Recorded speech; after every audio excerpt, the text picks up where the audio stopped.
Morning, everyone. Welcome. Thank you for your patience, and we'll get the meeting started here real soon. It is 9:32 a.m. Al, do you want to do a roll call, please? District 1. District 2. Here. District 3. Here. No, I'm here, Mr. Yes, we have a quorum. Miigwech. Next up, we have review and approval of the agenda. Does anyone have any additions to the agenda? I know we kind of moved around a little bit, but. Mr. Chairman, just with regard to the consent agenda, there are two resolutions that legal would request be removed from this consent agenda for further review by legal and finance. And those are the two economic development resolutions. But other than that, the consent agenda would remain the same. And then we'd also request an update from the Peterson Group to take place here probably right after calendar review. Okay. Good. Anybody else? Kathy? Annie? What's that, Ray? Mr. Chair, I got one of Adam and Mike. Yeah, Coming on that's gonna be in the executive committee. Yes. Okay, Okay, thanks, Ray. thank you. Alan, do you have anything? I just was getting requests on the status of contracts at Social Life. I don't know if they've. Yeah, we're gonna get a school board. That's coming up here. Did you figure it out, Lori, when we're gonna have a school board meeting? Yes. We'll get that. We'll get the information out. We'll get it out. Yep. But that'd be I'm the, working on that, All right. those two. okay. All right, guys, motion to approve the agenda. Move. Motion by Alan, second. Second. Second by Annie. All in favor? Aye. Motion carries. Miigwech, guys. Next up is review and approve the meeting minutes for 4/8 and 4/23 of 21.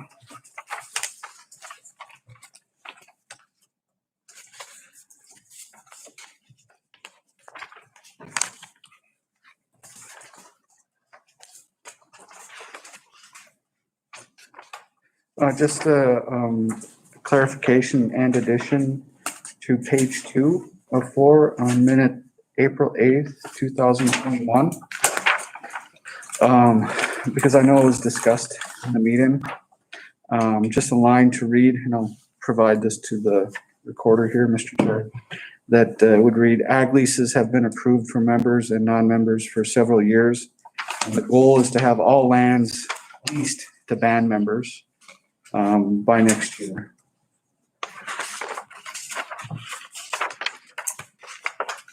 To support farming. Maria? I'll give it to her here, Mr. Chair. There you go. Mr. Chair, I'd just like to ask if this comment should be taken out of the notes, page 2 of 4. Yeah.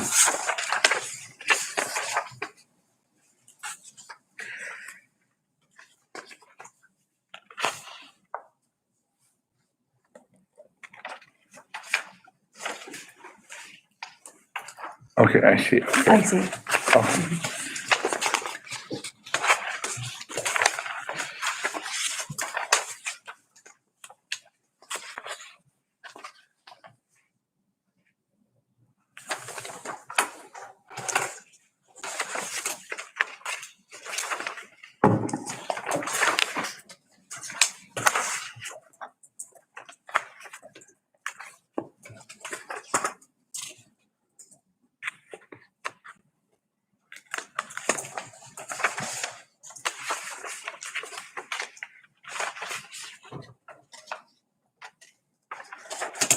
Mr. Chair, I'll approve both minutes. Okay. Make a motion with changes.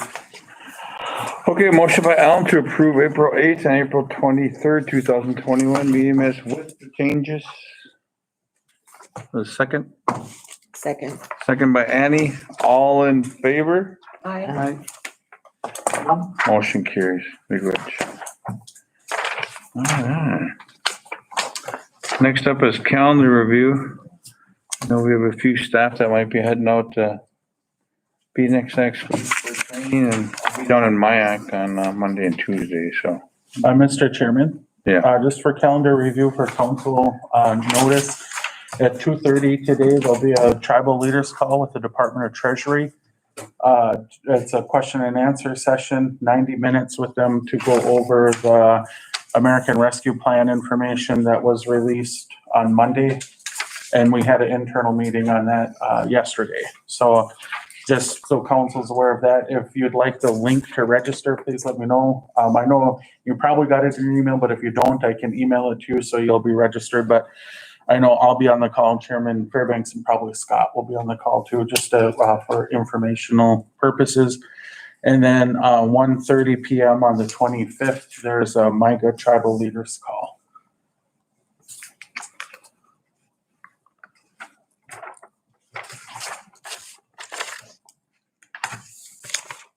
And I was hoping, Mr. Chair, if maybe Lori could help us with trying to coordinate that. I know TEC had requested us try to choose a meeting date, but I don't know if I don't know what our schedule looks like next month, so I don't. I can. Yep. Hey, Coach.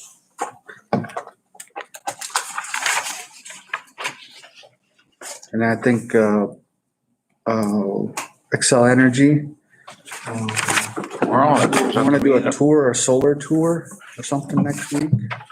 Oh, next week. Lori's working on that. Okay. Good.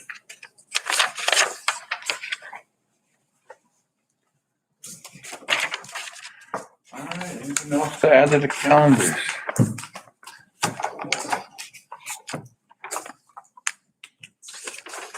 Thank you. Next up, we will have our guest, Paul Peterson and associate, give a little brief presentation on what they've been working on for the tribe. Thank you very much, Mr. Chairman, and thank you for all of the tribal council for the opportunity to work with you. Look forward to it. This is Allison Stock, who was on the call yesterday, but she's been with me for many, many years. And why don't you just give them a little bit update on your background, Allison, briefly? Sure. Yep. I am from Otter Tail County. I went to work for Colin in 1995 and did a bunch of jobs for him over the years, and worked as his chief of staff for the last 6 years. And I've worked on a lot of issues throughout our district, whether it's agriculture, tribal issues, flood recovery issues, you name it. So.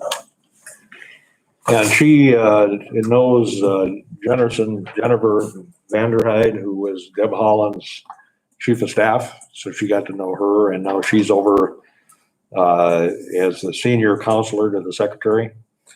And Deb Holland is also somebody that I helped and we had a good relationship with. So I think that'll become helpful at some point, to have that relationship. So anyway, we're glad to have Allison with us, and she brings a wealth of knowledge and expertise. So as for our contract, one of the things we were looking at is agriculture opportunities, and in the American Rescue Plan, there was a section that had to do with agriculture. Half of that was written by me before I left, and the other half was added by the current chairman. And that had to do with, helping socially disadvantaged farmers. So, to be honest, the chairman is from Georgia. His interest was in the black farmers, but you guys qualify as well as Hispanics and Asian Pacific. So there was $5 billion that was estimated to forgive loans that people that had FSA guarantees. We have met with USDA three times, along with your ag, Adam, and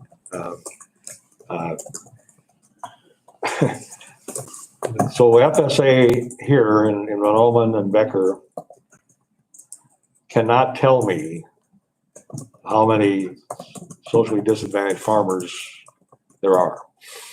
So I've got them working on that, trying to see if they can identify, what that situation is.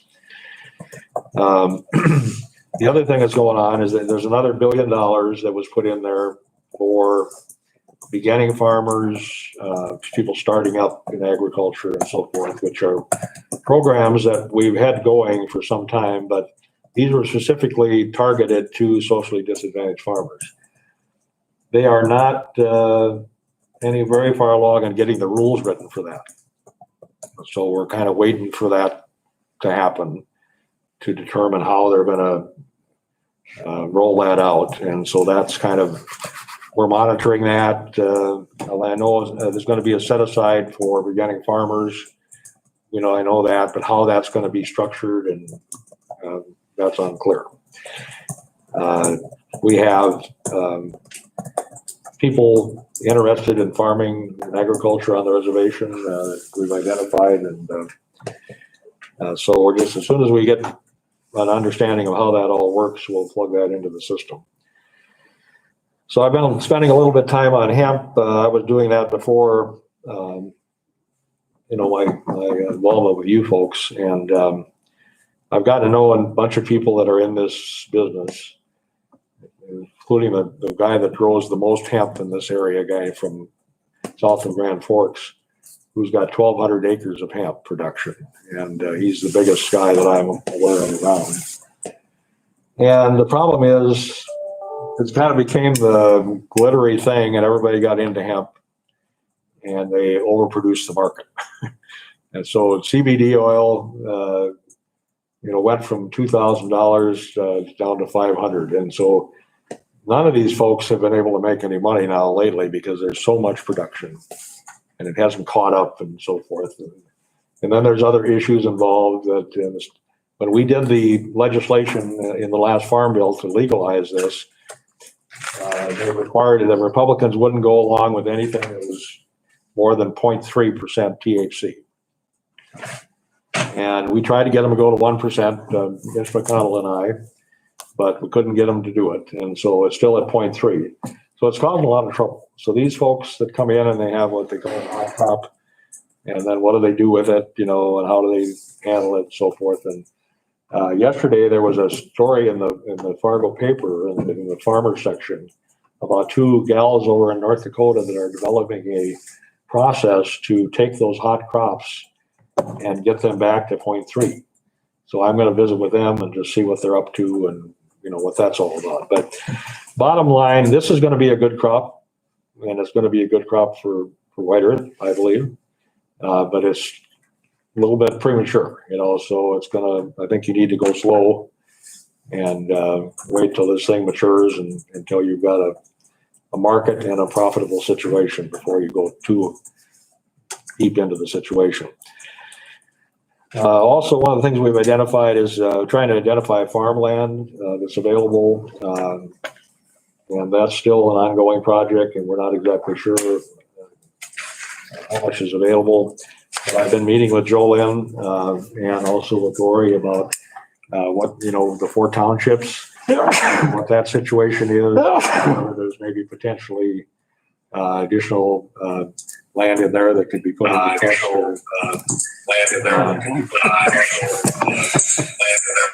So that's an ongoing situation. Lori and Jolynn and I are going to have another conversation. I've been going through all of the history of the Nelson Act, the Dawes Act, and the Steenerson Act, and all this and that. And Jolynn put me onto this Graham report. Have you guys ever heard of that? It's Senator Graham in 1912 came up to White Earth and did this, interviewed all of the lottees that had sold their land and so forth. So it's 1,271 pages. So you want to read it, I can get you a copy. But anyway, we're trying to get to the bottom of what happened with those 4 townships. There's some court cases that say that they're out, but you can't, in the Nelson Act, it does not state one way or the other. So I'm trying to sort through all of that, and we're going to keep working on it, and trying to identify additional lands that could be available. One other idea that I had was the potential of you guys looking at growing bison, or your farmers growing bison. Because a lot of the land you have, that you can run those bison on that land and, they'll feed off of it just like they did 200 years ago, and all you need is some fence, and there's equip money out of USDA that's available where you can get money for fencing. And what you have to do basically is move these buffalo around so they don't overgraze, and, it's like they used to do on their own many years ago, but you just move it around so you got rotational grazing. And I think it's got a lot of potential. It's a good meat, popular. So we're looking into that, trying to identify how much land might be available for that. And then I don't know as much about this, but we've had this Doyle Turner and this other fellow, Paul Benson, have been talking to our office for some time, last 2 or 3 years, about setting up a meat processing facility by Wobbin. Are you guys familiar with that at all? Heard about that? It came by what, Yeah. 2 years ago, kind of? Yeah, right. So they've been working with us, and we were trying to help them get financing, and MMCDC was interested, and it kind of got going through the process. And then when they were doing their investigation, apparently Paul Benson had some tax issues or something, and it kind of got stopped. So I'm going to reach out to Doyle and see if there's still interest in doing something with a processing facility. In the last 2018 Farm Bill, I put additional money in for small processing plants, to get them started. And the nearest bison processing facility is New Rockford, North Dakota, which is like 300 miles from here. And you've got a lot of bison being grown in our area. Prairie Island has a big herd of bison down northwest of their reservation. I'm not sure where they're sending those for processing, but I think that might be a possibility, for you to do here, and create jobs, in the processing facility, create jobs, taking care of the bison. And I think it's got a lot of potential. You can also run this on CRP land, which is quite a bit of that around. And you could run this land on people that have CRP contracts for very little cost. And I made that legal in the 2018 Farm Bill too, that you can run bison and cattle on CRP year round without any restrictions. You can't cut it or hay it or burn it because of the birds until August 15th. But if you graze it, you can do that year round and there's no limitation. So we're looking at that, and I think that's got a lot of potential. And What about Highway 6? the what? Biden on Highway 6. Highway 6. They got bison over there? Oh, is that Oh, the bison out there, you mean? Yeah. And I don't know how many are there. That's some guy that's got a hunting property there. Really? That's what that is. And I have not talked to him, but there's some people that own that, and they own it for hunting. Oh, And they're running some bison on it. But I can visit with him too and just see what he's up to, but he's not a band member, I don't think. He's from out of the area, but I'll double check that as well. And I know there's some, in Otter Tail County, there's a couple, 3 guys that are pretty big in this business. So anyway, it's just got a lot of potential, I think. And it's the other thing, because of the interest of people in agriculture, Alan has been talking to people and myself about setting up a farmers association. So we intend on doing that, having what do you got, 15 people out right now? And so we're going to set up an association, and I've got some of my farm buddies that are longtime farmers around here that are willing to come in and share expertise with them, kind of help them get started. So we're working on that, and also a business association that would also be kind of along the same lines, right, Al? mm-hmm. Yeah, that's, remember when we had that with FSA out here, down here, and Lisa was there, and then a lot of band members have heard about, this Black and Indigenous farming bill, that $5 billion. Well, basically, if you're a minority and you want to start a farm, you can get like $1 million from Farm Service Agency. It's basically, 1% interest for 40 years. And so a lot of like Lisa, you must know Sharon Kennelly out near Pine Point. There's several other band members that want to get into this farming stuff. And so So we're gonna help set up that association and, get a set of bylaws and get a structure and I'll get some of the good farmers to come in and just help, be advisors, just, and so the other issue on there was this medical marijuana issue. So I'm good friends with John Boehner, the former speaker. And I hadn't talked to him for a while, but I was talking to another friend of mine and who knows Boehner. And so anyway, he had John call me on Sunday afternoon.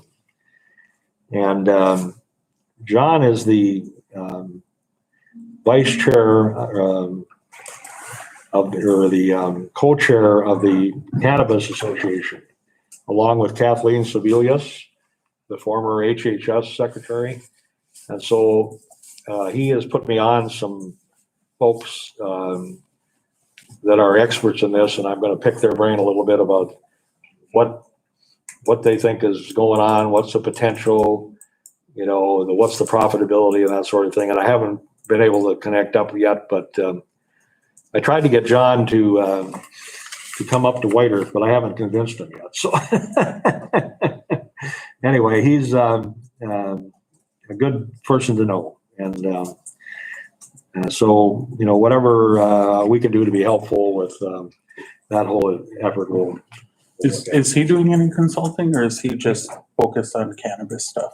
Well, he's doing something, he does what he just kind of picks and chooses, And Well, as a former speaker can, I suppose. yeah, I said, John, what are you doing? He says, well, I'm sitting down here in Marco Island. He says, I'm walking on the beach. He says, and you could tell he'd had a couple wines.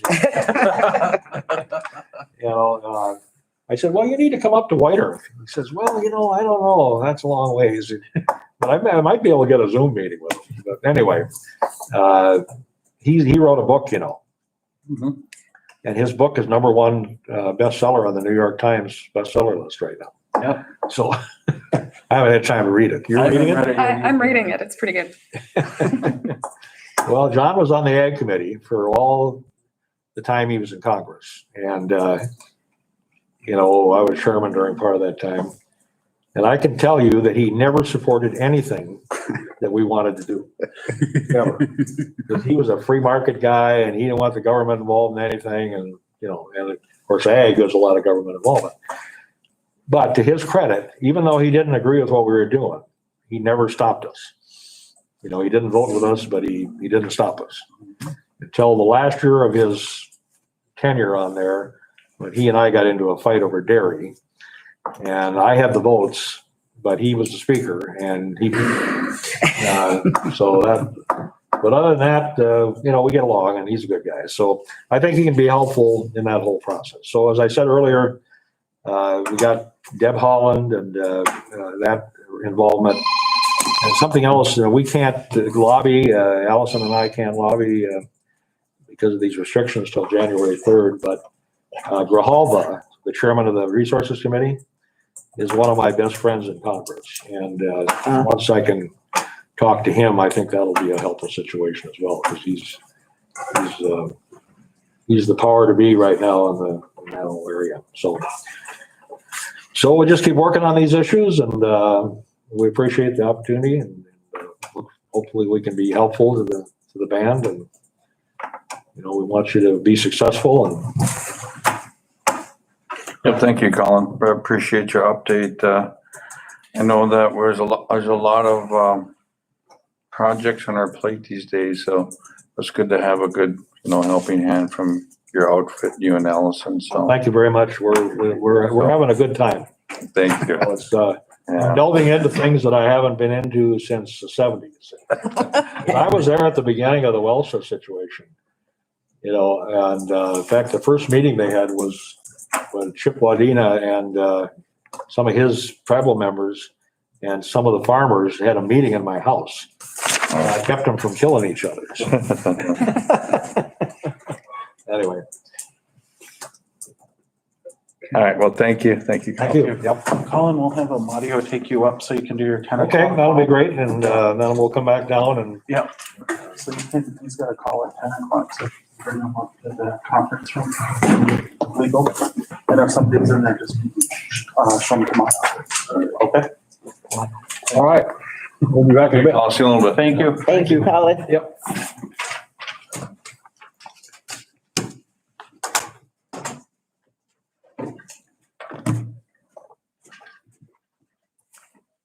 Morning, Sarah. Morning. All right, next up on the agenda is Land Department. We got Sarah Lafreniere here to talk about some current leases, and we're gonna approve some home sites,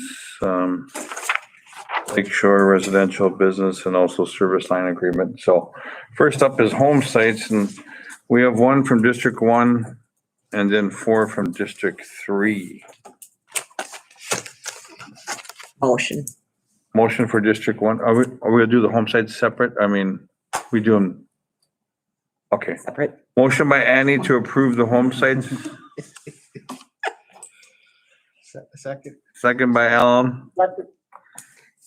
Second by Alan. All in favor? Aye.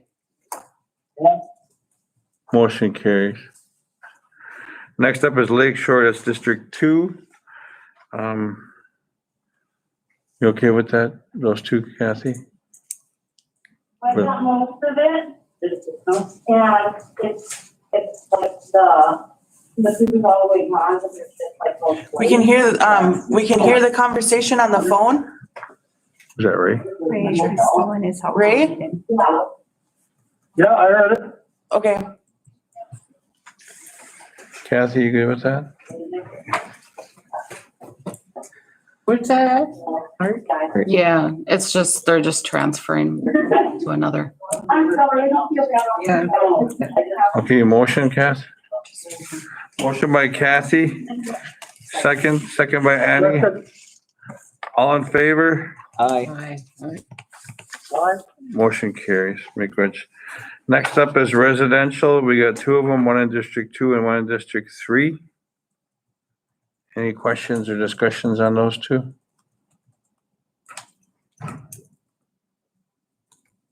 No. I'll motion. Motion by Andy, second. Second. Second by Kathy. All in favor? Aye. Motion carries. Next up is business. That's District 2. Stopperson. Sorry, I don't feel bad.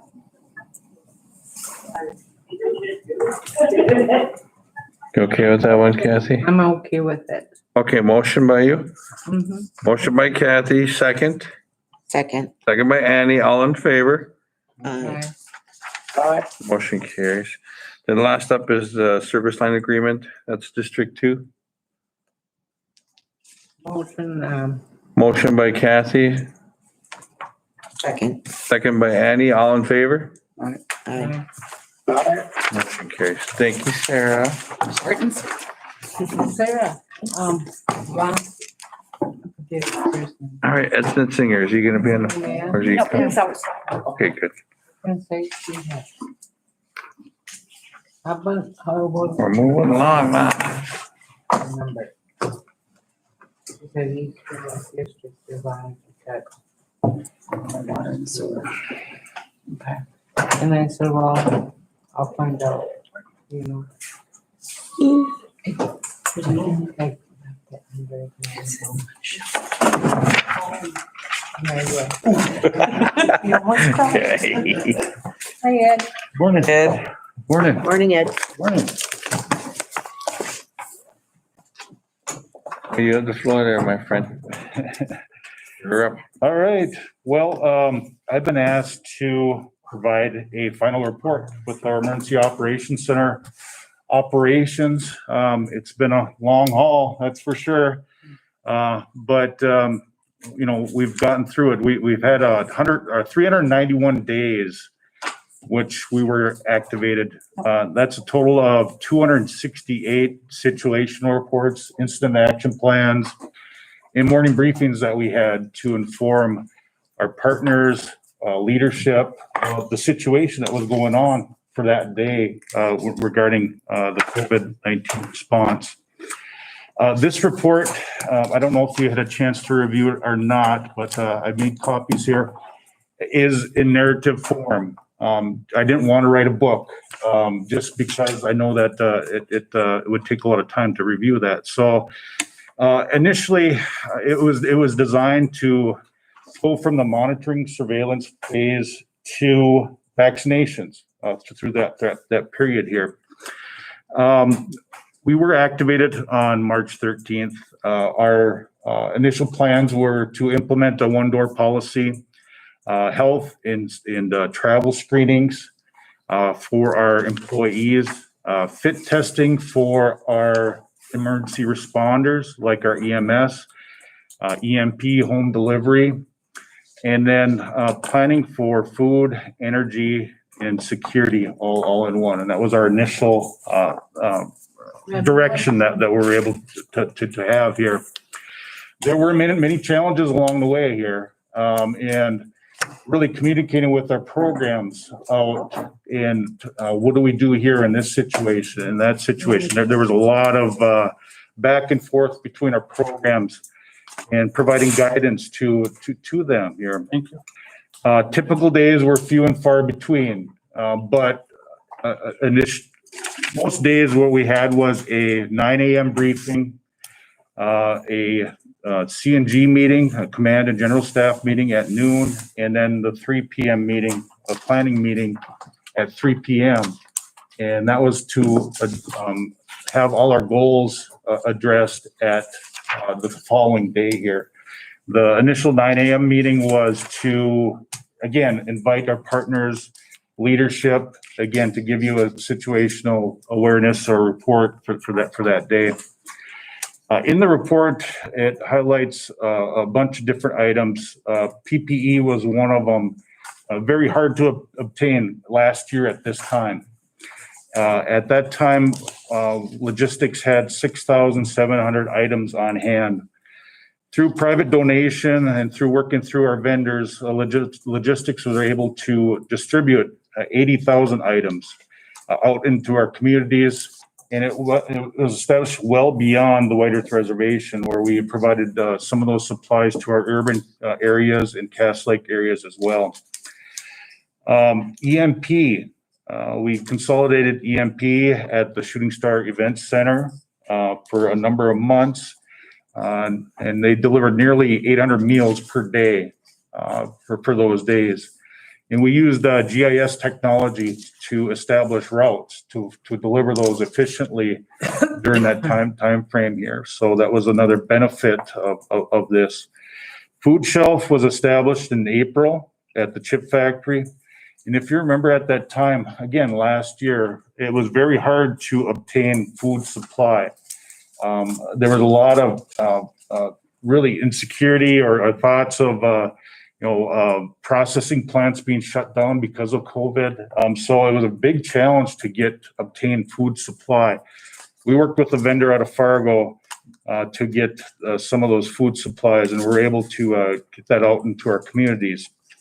So April 2020 through parts of April 2021, there have been 25,322 household members served through that activity here. Community care items is another thing that we did. Again, looking back last year, some of those basic supplies were very hard to get. There were shortages of a number of things here. So we created a meeting platform through Zoom with our community members, our community councils. And we delivered 6,000 individual care packages to our community councils and a lot of our White Earth clients through some of the existing programs that we already have. The EMP, some of the shelters, some of the other activities that White Earth normally does here, we're able to provide those items to them. One call center was another area that was needed here. Again, programs were at home. There was maybe a little bit of a disconnect there.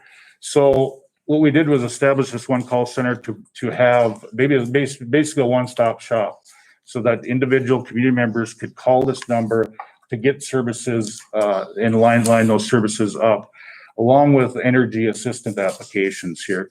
So there were 3,500 calls from March to December. And then 2,000, after the 1-800 number was established, there was 2,500 calls from December to April. So that's a total of 6,000 calls there. Another thing that's going on or continues to go on is the employee call center. That continues on right now as we speak here. There have been 3,200 employee calls to the nurses call line, with each call, there's a follow-up email to supervisors to inform them the status of that employee, whether they need to be at home or if they can return back to work, depending on the situation here. And there have been 8,000 daily screens throughout that period. A big objective was testing. And again, just looking back nationally, testing was, that was what was being called out nationally. We don't have an effective testing plan. Well, with White Earth, we had April 7th, we had our serology tests, a big objective there. And we had the drive-through testing clinic at the Stardust area. And eventually it moved out to the communities.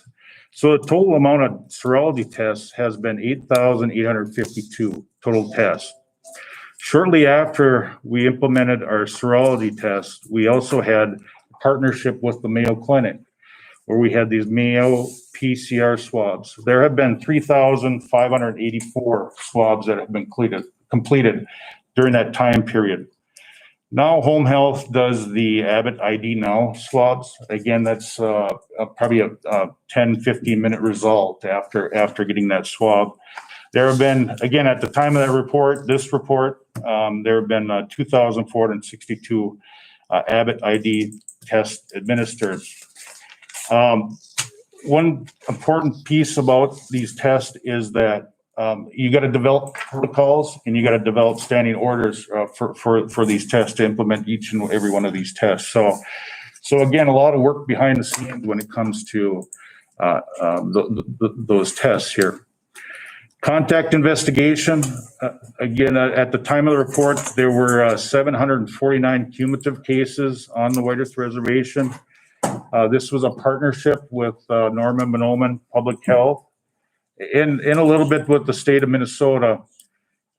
So with each and every one of those cases, there is some contact investigation with those cases. And I think it's important to know back in November, December, that some of the areas kind of gave up on that mission because it was too overwhelming, and White Earth never gave up on that mission. So I think that's a very important piece to know here when it comes to our response, White Earth as a whole, with contact investigation. Another very important piece was public information. We were able to provide chairman update messages or briefings here for the public. Also, active case counts. We were asked to provide a snapshot of our active case counts, our cumulative case counts, and then our case counts with each county, associated with each county. So we're able to propose those once a week. We also had a indicator system to really have basically the state of COVID-19 within the White Earth Reservation, and looking at all these indicators that would lead to at what phase are we within our COVID. Obviously, November, December, those numbers are pretty high, and it's fluctuated throughout this time period here. But again, another tool for the public to see to implement here. You might notice I'm wearing a mask up, White Earth mask here, and that's something that we were able to provide to the public here. It's really a slogan to get out there and encourage everyone to mask up in public events or gathering events here. We had a little bit of advertisement ad campaigns, for some of the things like testing, like vaccination clinics, to announce that we know that, social media is not the main, sole way of getting the word out. We have other members that don't use, social media, so we needed to use, ad campaigns as well. And then we had a number of videos that we were able to post out, addressing various topics, considering the, medicine wheel indicator, encouraging vaccinations, those types of things here. So, a big effort there. A project launch, we worked directly with our cultural resources director to have traditional medicines available when requested from the public. Those things, had been cases where they do boost immunity here, so that was something that we were able to implement. Was that Deacon? Yep, we were able. He was actually met with us, on a weekly basis, especially early on. No, you don't see him. No, the EOC has been deactivated, in early April here, so. Okay. A couple more notes here. Vaccinations, mass vaccination planning. Our first doses started in December 28th. And that's really important to know how fortunate we are, not only here, but the United States as a whole. From the very first cases, till we were able to get shots in the arms, that's 10 months of that vaccine development. That's in the scientific world, that's a major accomplishment there. So at the time of this report, White Home Health primarily was able to provide 8,118 first doses of Moderna vaccine, 7,180 second doses of Moderna vaccine. They also implemented some Johnson & Johnson vaccine, which is 200 doses, and then 21 doses of Pfizer, and that was basically from that 16 to 18-year-old group here. Just to kind of give you an example of the Moderna effort here, again, utilizing that Shopko building in Monoman, we're able to do mass vax and do social distancing at the same time. On 2/19, there were 1,232 doses administered that day. So again, a big number there associated with vaccinations. A final note on, I guess, in this report here, we were asked quite often, what are going to be the impacts here? We were able to kind of ask to predict what the impacts are going to be as far as the numbers of individuals affected by COVID-19 here. And the only thing we had to really rely on was models that were established. We used the Oxford-Cambridge model. And it said that we could expect 50 to 70% infection rate, 7.5% having severe illness, and 3.75 having critical illness, and 2% deaths.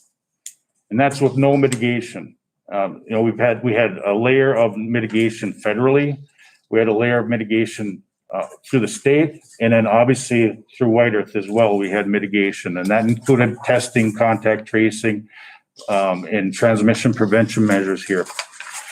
So that's what we're up against here. And so what we would, if you take those numbers and calculate them out, considering our population, we were expecting at least, or with no mitigation, potentially could have been 4,596 COVID positive individuals. 689 patients requiring hospitalization, and then 345 patients requiring ICU care. So that was what we were up against here. And then 184 deaths. And our numbers are nowhere near that, obviously, with 744 cumulative cases here. So again, I think this effort has been quite successful. I would hate to say that, some of our no death, no cases is a reason to highlight or anything like that, but it could have been much, much worse. So that's for sure here. And I want to thank the RBC for their continued support through this, and understanding that some of these things take some time here. But again, I wanted to, again, thank you for your support through all this, this mission here. Yeah, I guess the words I'm gonna say is just like Chimigwich, you know, kudos. You know, I think this playbook here, you know, for what we as a council, you know, enacted back in March 13th of, you know, 2020 when the COVID first was kind of being really was a lot of attention going in the council gathered immediately and then put in effect the EOC. I think that was one of the major things. I think when we were at this stage here at the beginning part of this was something that we, as all of our council members, we were really concerned about of course, all of our members and our elders, especially the elders, is I think, you know, I think this whole EOC did wonders for us. It gave us federal recognition. It gave us, you know, I know nations across the country were looking at us. They're wondering how we could do it, how we were doing it. And I think it's just something that was just so honored and you know, pleased to be a part of it, especially as a council member, being advised on the daily, you know, updates at 9 a.m. in the morning and listen to, you know, all the talk from, you know, each part of the practices that we were doing for our members, you know, including the testing, you know, putting out the hot spots, you know, if we had someone in Manoman or somewhere across the res that we would be able to isolate them as soon as we can, get the family separated. I think with all of our testing, because I know across Indian country, we had a lot of the nations that were around us that were dependent on IHS for all these services. And then nothing against IHS or against the other, the health entities out there, but we went above them and purchased our own testing. You know, and I think that's what put us way ahead of everyone else when we were able to find out and do our testing. I think that was something that kept, I think, a lot of us safe. And I'm so proud of that. So, but that was good. And like I said, you know, we were given recognition across the country for not only the vaccine distribution, but how we kept our people safe. So I want to say miigwech to the EOC and, you know, yourself, Ed, as being the head of it. And you did a great job, and I'm overwhelmed. You know, I'm just glad that we got to, you know, have you on board with us and took care of us. You know, I think it was really good. So, and if any other council wants to say a few words, I just like, you know, just good. Thank you. Well, I will say, Mr. Chair, I agree with your remarks. I think the team, full credit is due to the hardworking men and women of White Earth Nation that made these things possible. And with your leadership and the folks that we had on the ground, things could have been a lot worse. You guys did a fantastic job. And as the chairman said, we are the envy of the nation. I think the governor even mentioned us to the president this week or this past week here. And it's something that a lot of people are taking note of. In fact, I do have a specific request for the administration, Mr. Chair, is that we upload this to our website and that we submit these results to our congressional delegation, CDC, and the Minnesota Department of Health, because a lot of folks are going to look at our playbook, like you said, and say, how did we do it? And the nice part about playbooks is they can be shared, right? And so we don't know when the next pandemic is going to hit, but we certainly learned a lot of lessons, and we're going to be much more safe in the future. So I want to thank you for your service. Thank you. Thanks, Ed. Anybody else? Yeah, I'd like to also say, make good head there for all you guys have did. And, I agree with the chairman. You know, I believe if we wouldn't have started our EOC right away, I think the problem of the epidemic would have got away from us.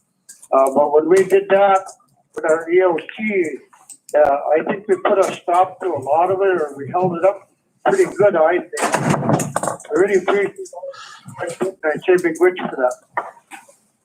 Thank you, Raymond. If I may, Mr. Chair, I want to say Chimigwich, because when I reached out to you for even our businesses and stuff, you guys were there for them, and that's, you know, that helped them immensely. So yes, Chimigwich to all of you and for what you've done for our nation. Thank you, Ed. Take care, everyone. Ed, really appreciate it. Thank you. For Ed being there tonight, just have one question. Yes, Hey there, Ed. Yeah, I'm here. Hey, the deal is in Rice Lake there tonight now, did they get that fixed or how much propane did we actually lose on it? You know? Raymond, I could follow up with Doyle Fevic here and see, we had a leak at that Rice Lake. And we sent a propane and I was able to go up there and turn some valves off and address the immediate issue here. So yeah, it does need some repair up there, that device, so. But I could follow up with you, Raymond. Yeah, I was just wondering if they were gonna hold us responsible for that, because I think it was their fault on their thing there, and it's lucky we didn't have an explosion up there. I will give you a call and follow up with Doyle Fevic here. All right, maybe let's, thank you. Take care. Pat, okay. Oh, Pat, okay.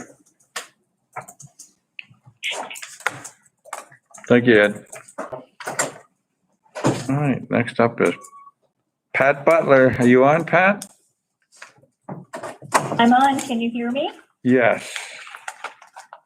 Okay. And you're gonna be talking about So I the VA resolution? It's on the consent Yes. agenda, just so council knows. Okay. Hey, go ahead. The VA resolution is related to the Veteran Health Navigator Project. And so I had received a request from Carol Kaufman to reach out about that project. She told me that they had presented it at the MCT meeting, hoping that tribes would respond, even with questions about it. And at the time that I responded last week, no other tribes had reached out. The project is related to, first of all, some information gathering, and part of the project is to have interviews with at least 3 veterans or veteran caregivers together that reside in our wider service area. And that's to ask about their experiences, concerns, recommendations about navigating through the services of the VA, IHS, and sometimes private clinics as well, because it's a very difficult process for them. It often entails co-pays and deductibles, which really should not be applied to any veteran service in any sense of the word. And those are things that we've been dealing with for, some time with that population.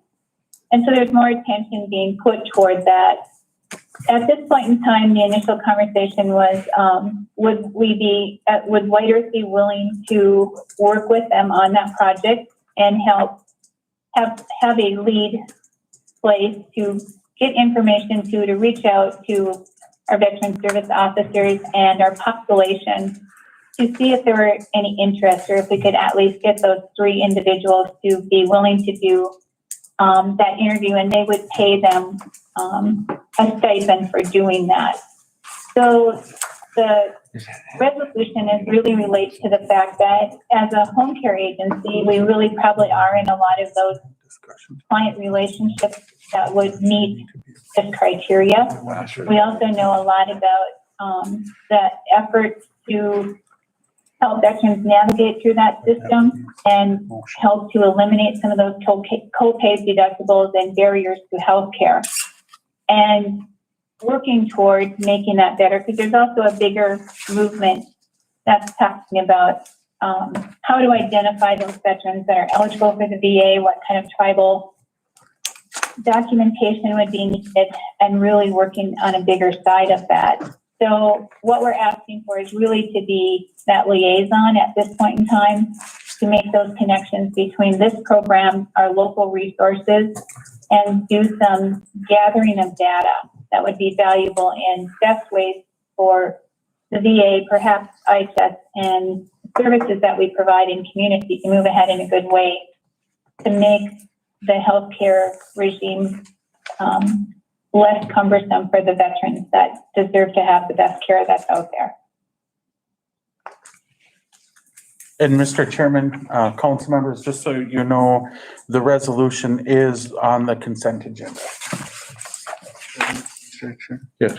Mr. Chair, yeah, we spoke with these folks, Pat and them, they did a good job. But I do want to say that, I know that less than half of Native American veterans that leave active duty actually apply for benefits. And that's a big problem, big problem. Yeah. And, if there's ways we can eliminate barriers or get our Native vets plugged into the VA healthcare system, because a lot of these guys, they don't start to know they have problems until years down the road.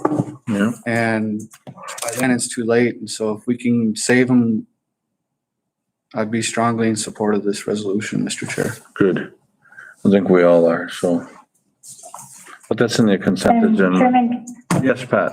as one more comment, I would say that we also have a navigator program that helps with the side of getting people into other pay sources that are available. I think that model would work very well with this population, getting the full gamut of everything that they would be eligible for and helping them work through that system that is very confusing and cumbersome with language and phone calls, really applying some staffing time to the navigation of getting people through those services.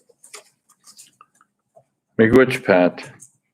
I think the council's and all of us are in favor of that, so to help our veterans, so. Next up is Pat and Clinton on the harm reduction pilot program project with harm reduction. Clinton, you want to join us up here somewhere?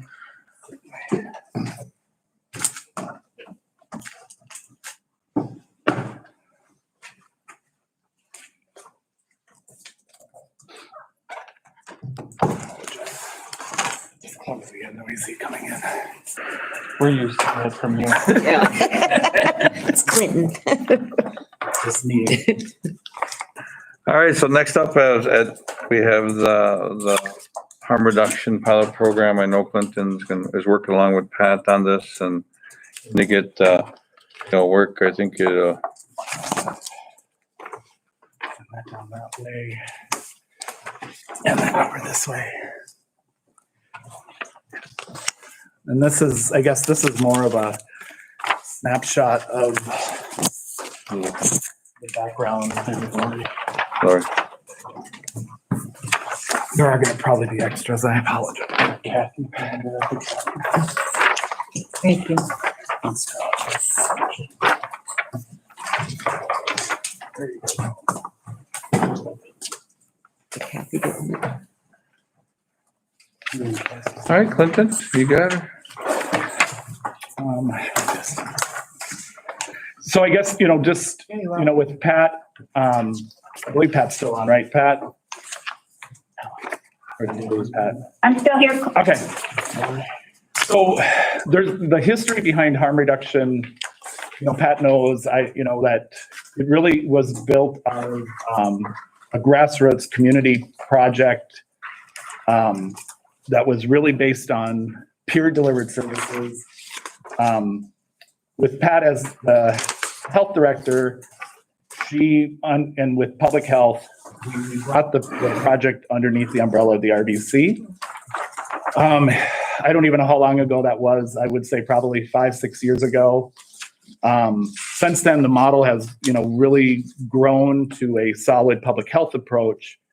And with COVID and everything else that we've seen and the increase in overdose fatalities, what we're proposing is to take the harm reduction program as it currently stands in the org chart, and for a period of up to 6 months, pilot moving it under behavioral health to make it more of the entry point for behavioral health services with an implementation of a new approach to addressing opioid use disorder.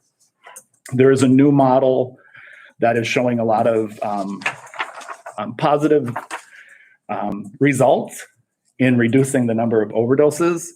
And I know that we've been in 5 communities listening to the communities talk, and what we're hearing consistently over and over is access to services, lowering that barrier, making them available on the same day when we know that somebody living with addiction, when they're ready for that change, we've got to meet them when they're ready.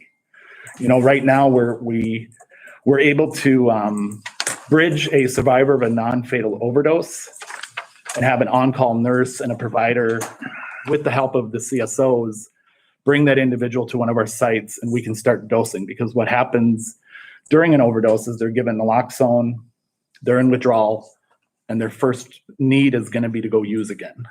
And what we want to do is we want to close that gap. They come to us, we'll dose you and get you, stabilized and start building that relationship to engage them in services.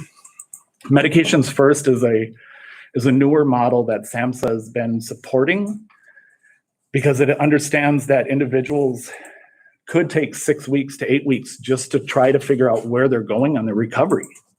But in terms of, working with public safety, a lot of times we talk about supply and demand. And what this acknowledges is that somebody is either going to go buy an illicit drug from a dealer, or they're going to come to us and engage in that service, and we can dose them and address that physical dependency on the opioid. Yeah. And give them time to connect with the resources they need. A lot of people believe that individuals who are misusing drugs don't want help. And that's, I think, one of the biggest things that this one addresses is that it acknowledges people don't want to be abusing drugs that way, but that doorway to services is sometimes too much. And so under this proposal, it would allow us to run a harm reduction based syringe exchange, as well as that person could walk in and access sterile syringes, which is a public health model, or they could say, I want to start dosing. And we would begin and initiate that care coordination and that peer support connection at the same time and help them get that, again, stable footing underneath them so that they can continue to access their services.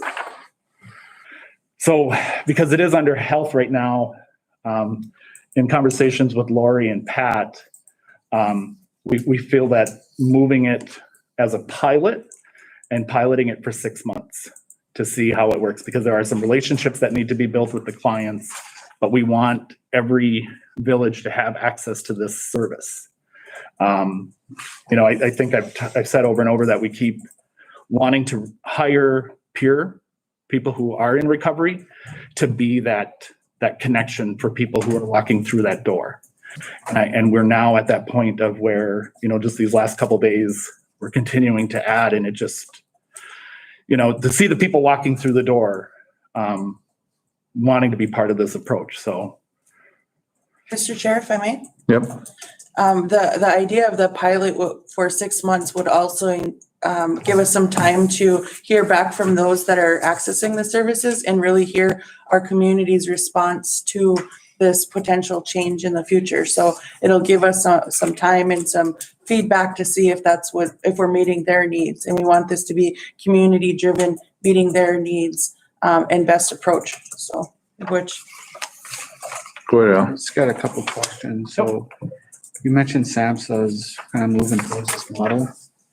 And so when I read the thing, it says, I'm not an expert in this area. Okay, I'll just caveat everything. So it says taking medication first approach means offering Suboxone to people with substance use disorder without requiring that they participate in other types of treatments such as counseling or support groups.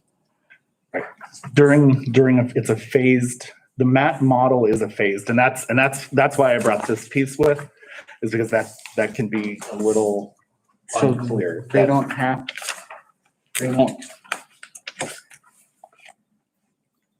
does that work? So they don't need counseling, they just come in and they get a Suboxone treatment? During this phase of the medication, it fits with the phase 1, which is a stabilization, and that's that induction phase. It's finding where that person, what are their recovery goals, things like that. So they are paired with a peer recovery specialist for that support. So it is a type of outpatient, but we want to make sure that this during this phase, it's just that stabilizing to the meds and accessing the resources and things that, so when they get to that stage to go into a treatment, we're saying the intensive outpatient. So they will have access to it, Yeah. but it's more of a pure support recovery model versus a, Professional but counselor. yeah, those services would be available, and that's why we want to align it. Choose to. So Yeah, because you gotta remember that they're coming down, that they're getting sick. There's all these factors that are health with dealing with that addict that. So, but this is a pilot program, so, right? Yep. So then it reads, under a medication first approach, there is no time limit imposed on those using the medication, and people can continue using the medication as long as they need, right? Yeah, there are guidelines that are deeper Okay, into the model that where the provider, it's not a willy-nilly, you just get to come in, get and leave. You know, there are program requirements and milestones Yeah. that they're working towards. And then they will eventually have to move into a treatment program okay, that more of the intensive outpatient services, but this is just that. yeah. The third question I have, Mr. Chair, if I may. So if this is a pilot program, which I understand the importance of pilot programs, is there a cap on how many people you're gonna allow to participate in this model? It would be what we could schedule. I mean, it would just be our own Is limitation. it everyone that wants to go into a pilot, it's open to everyone, or is there like? It would be, yeah, it would be open to anyone eligible for our services or who would come through that door. Yep. All right. If I may, Mr. Chair, Yes, please. I think this is a great start. Yep. Because, you know, attending the meetings out in the communities, that's one of their big things is they're scared to come down.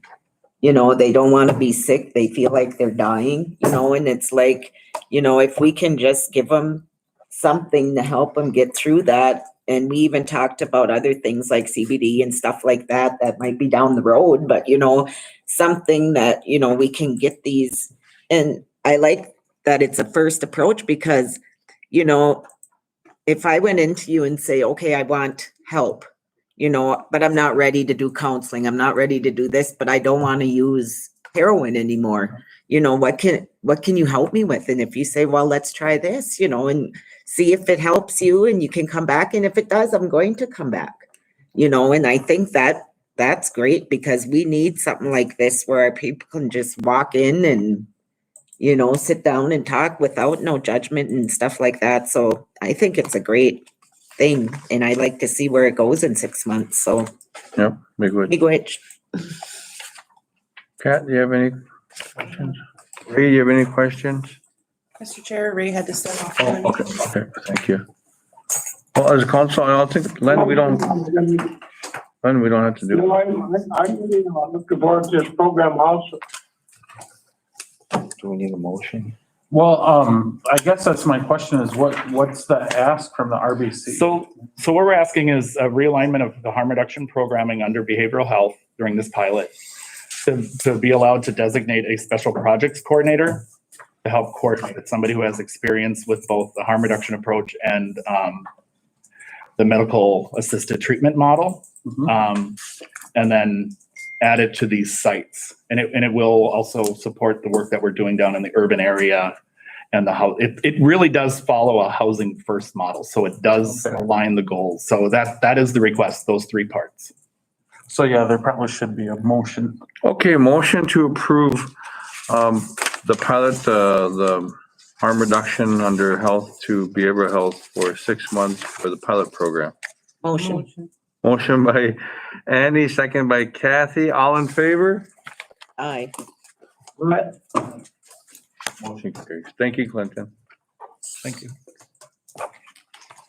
All right, next up I have, there's 3 donations, one for Shelley Weaver or All right. then one for the Begley School for 400, and then I know there's a donation for the Whiters softball team, Craig Bauer for 500. Yeah, should we just do all 3 of them at once? What is Shelley Weaver's? I didn't get that I one. think it's for softball too, isn't it? Yeah, it's for softball. She has White Earth Nation, I believe Red Lake Nation coming together, playing in a Bemidji league.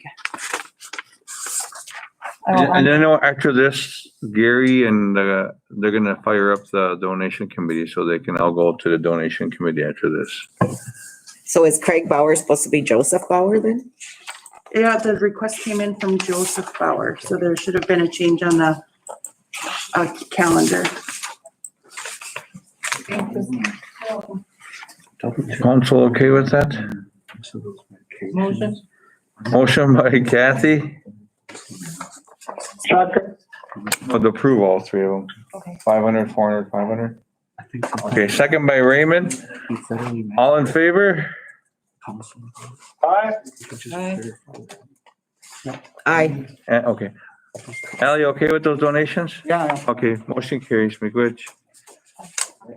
Yeah, put 500 for, For all of them? no, it's for, it'll be 545. That money will come out of, Mr. Chairman, Yes. so with, you know, right? Ronnie has something. Okay, yep, we could do that next, okay. All right, we'll move that up. Kathy has a question. Yeah, Kat. Chairman, I was wondering, the money will come out of the youth program, right? Well, I think the money is already in there. That's a Scott question. Scott, where does those donations come from? So they come from, 50% comes from Shooting Star and 50% is budgeted in. Well, we can use the youth and elder, I believe, on that, so if you, Mr. Chair, yes. so the, some of these are adult requests that aren't youth. just Okay, yeah, for but I mean, information. Scott, they could figure that out. Okay. It's just a formality where it comes out of, so. Yep, sounds good. All right. You okay with that, Kat? Yeah. Okay, thank you. All right, next up, I know we have B and G, but I know that Ronnie Veronica wants to bring up the HEM plan. She has a hearing at 11:30. Is she on the phone or? So she coming? she's coming down right now. Okay, we'll talk. So, yeah. She'll be right here. What's the travel fund forage program? But I know she emailed it to council here just this morning. And she'll be bringing copies down. We will, so at this point, we want to get the information to RBC. It's important, Well, she's gonna talk it. so the RBC can approve it today if you want, given timelines for USDA. What the RBC could do is approve the submitting to USDA today. Or if RBC wants to review it, we didn't know if RBC felt that this should be something that should go out for 30-day comment. It's not necessarily an ordinance or a code, but it is, an important document. It took a while to get done, to get to this point. Timing is a little bit off already, but we wanted to just provide those options to the RBC. Yeah. Hey, Ronnie. Hello. Thanks for moving me in. But this is have to be out for 15 days? No, well, we're saying, under the RBC standard practice, it doesn't necessarily have to be out for 15 days, but it is an important document, and so that's why we. Yeah, okay. In my opinion, I believe under wider current standard practice and resolution, the RBC can approve it today. Okay. But it's up to the RBC on how you want to approve it. Because we could submit it to the USDA as is, put it out for public comment, and then amend it after USDA approves it. Yeah. But, That's possible. yeah, but it's all up to how RBC wants to do it and what your timeline is. Realistically, we're probably not gonna get this approved by USDA before, because the grow season is now is the time to be planting. That's my- And we're looking at, probably at least 30 days, which, for approval from USDA. So then your recommendation is to get this approved today, huh? My recommendation is, and keeping in mind that I don't normally recommend giving something to the RBC and saying, here, approve this, rubber stamp it. But just given the timeline of how things have played out with this, and that we do have band members that are wanting to grow. Yeah. You know, that my recommendation would be to do that two-prong approach. One, approve today for submitting to the USDA, but also for, putting out for public comment for possible amendment. Okay, good, Veronica, you can talk about it. Yeah, thanks, everybody. So before you is the draft of the White Earth Nation hemp plan. This would be consistent with the 2018 Farm Bill and then the final rule that USDA published at the beginning of this year. And so it's a lengthy document, but I've tried to make it pretty user-friendly. And I've gone through to make sure that it meets the minimum requirements that are in the Federal Register, especially under the CFR applicable definitions and those types of things. I think probably there are also provisions in there that are specific to White Earth, sort of the authorization provisions, and then what will work best for the tribe, or at least what's been proposed as being the best option for the tribe. So the different chapters, there's the general provisions, the definitions, the regulatory authority. Chapter 4 is licensing. Chapter 5, license agreements. Chapter 6 is the permits. 7 is about the seeds of wild land rice and unknown origin. Chapter 8 is about record keeping and reporting. Chapter 9 is harvesting and sampling and testing. Chapter 10 is the disposal of non-compliant hemp and marijuana. Chapter 11 is the fees. Chapter 12 is about transportation. Chapter 13 talks about the violations, and Chapter 14 talks about appeals. And so essentially, the fee provisions that are in here, I also kept those fairly broad, just so that there would be some flexibility in establishing those fees. In my review of a few of other tribal hemp plans, there have been fees that have been specifically prescribed. And I don't know that that's the best route for White Earth at this time, because if we want to ever amend those fees, we would have to amend the specific plan. And so I feel like if we adopt a fee schedule that's sort of an appendix to this, that would give us a little bit more flexibility in changing that to be a little bit more flexible, I guess. Other than that, I mean, the standards are pretty straightforward. This does appoint a hemp compliance officer as an employee of the tribe, who would basically be the top person for providing the applications, getting the forms, keeping the records, and making reports to the USDA as required. So I don't know if the RBC is comfortable with that approach. That's just something that was presented, and I think it makes sense. But you know, we can change anything as the council would like.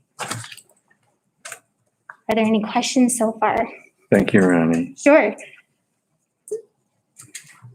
Good, Professor? You want to add anything? At my point, I do. I don't know if this is my point yet. I don't have any specific presentation. It's just, you know, like I said, it's a lengthy document. I don't know if there's anything that the council has specific questions on, but it's pretty straightforward in terms of the procedure, and similar to other tribal plans that have been developed, at least in my review. I think this one mostly is pretty similar to the one that was approved for the Lower Sioux Indian community, and same with the Colorado tribes and Red Lake too. So the provisions are pretty similar. Yeah, and we can always change it too, can't we? We can Yes. always modify it down the road. If like a member that's part of the farming, they see something that they want to modify, we can bring it back and modify it. Yep, and actually, I think that the state of Minnesota just got their amendment either approved. They had submitted an amendment to their plan that was originally approved, and I think it just got approved. Their amendment just got approved, if I'm remembering correctly. Okay, go ahead, Al. Any other question? Just, I got a question. is it okay if he? Yeah, go ahead, man. So did you have member participation? This is my first question. Member participation in the development of the tribal hemp code? No, not currently. No? Because the reason is to get this approved so we can approve. Well, I know, but like, I'm just speaking from my own personal experience and perspective on this, that 3 years it's been that I've been trying, we've been going back and forth, Ronnie. 3 years I've been trying to grow on the reservation, grow hemp. So just speaking from my own personal experience, I mean, I can help. I've been trying to reach out and I can help. My other question is, I have a question for council, if you're willing to answer or not. I'm just wondering what sovereignty means to you. I'm wondering what sovereignty means to you. We talk about cannabis and we talk about hemp and marijuana and their federal definitions, right? And that's if we want to get into business on the federal level, right? Well, then it can get tested and then it can go off and be sold on whatever market. But if we want to stand on our sovereignty and we're going to flex our sovereignty, we can decriminalize cannabis. On the reservation as a people, we can come together, the RBC and the people. The RBC and the members can come together. It doesn't have to be the members against the council. We can come together. We can flex our sovereignty and decide for ourselves. That's what the IRA says. It states that we have that authority. It doesn't give us that authority. It states we have that authority. Thank you. And then we can test. And then we can test it if we want to get into the medical marijuana or the hemp from there, but make it legal for members is what I'm asking, cannabis. Ronnie, so are you asking council to approve this today? I mean, yeah, I've reviewed it. I've made edits. I've reviewed it. I've made edits and reviewed it and made edits even this morning too. And I think it's probably in its final version, absent any public comment. But, I think that this could be sent off to USDA for approval. And that would just get the process started so that we can establish the infrastructure here to be able to start issuing the permits and getting those things done so that tribal members like Mr. Lee can go ahead and grow. And Ronnie, you've done the majority of the work on this from the legal department standpoint, but this is also coming from the Hemp Advisory Committee. Yes, it's not just me. So it's also, Mike Triplett and Thomas Bement and Adam Walter, and then our previous hemp consultant. My only request, Mr. Chair, is just, if I could just review it till Tuesday, and then we can just kind of see, just a couple days, take a look at it if possible. And then if everyone is agreements, then we just ratify it at the next meeting and just, you know what I mean? Yeah. So. No, we could do that. Yeah, If we just take a couple days, look at it. I have a question, Mr. Chair. Yes, So please. none of our members are on this hemp committee or whatever it's called? It's just a work that's made up of myself from the legal department, Thomas Bement from economic development, and Adam Walter, and Mike Triplett also from economic development, and then Adam Walter from agriculture. Would it be possible to get some of our members on it? I mean, that's up to you all. I mean, this is sort of a hemp group. I mean, it's Yeah. we don't have regular meetings. We don't take minutes. We don't vote on anything. We just, we've requested a lot of guidance, right? We've requested a lot of guidance from the RBC and executive directors for the time that we've been working. And so, our two main goals were to work on our own hemp grow, which is what we did last year. And so we'd like to do that again this year, but we need the application to USDA. So we need to get someone to sign off on that. And then the other task was to do the hemp plan so that we can submit it to USDA. Those were our two top priorities. And this will allow the members to go. Yes. I have another question, please. Thanks, Cheryl, for saying that. But, so the RBC is looking to grow hemp for themselves again this year on the reservation. Did I hear correct? That's the request from the group, yes, from the hemp group. So why can't I yet, as a member, I've been asking for 3 years, then please somebody can please, in all love and due respect, please, can you guys tell me why I can't as a member? If you're gonna do it again as a business yourselves, and I'm like, your whole organization says, what, same rights as every other American citizen? Article 13 of the Constitution, which your organization goes by and conducts business by, right? Same rights as every other American citizen. Where are you standing up for my rights right here for 3 years and you're gonna go into business with yourselves for it? Make it right for us, individual members, please. I'm not gonna beg anywhere. I'm just gonna ask you to do your job, please. Stand up for me. Well, and my understanding is that the request from the hemp group is that we would submit an application to the USDA, which is similar to what would be available to tribal members who would like to grow within the reservation. So I can grow this year? If you apply through the USDA, that's my If understanding. I apply through the USDA? Yes. All right, but that's not the same rights as every other American citizen, because they can go to their local, like, governing body and get certified. I know nothing's in place yet, and it hasn't been for 3 years. I've been asking, but instead of going after and adopting something to make it right for members, the RBC Council has gone into business for themselves. How do they, how can? I think it's members- concurrently. How can? Yeah, this members- plan would do that. So after we pass this plan, members can grow on the reservation. Come to RBC to get the permit to grow. That's what's in this plan. So I was asking to finally get approved today, so we could do. So can you recognize, tribal members that have already gone through the process with the state?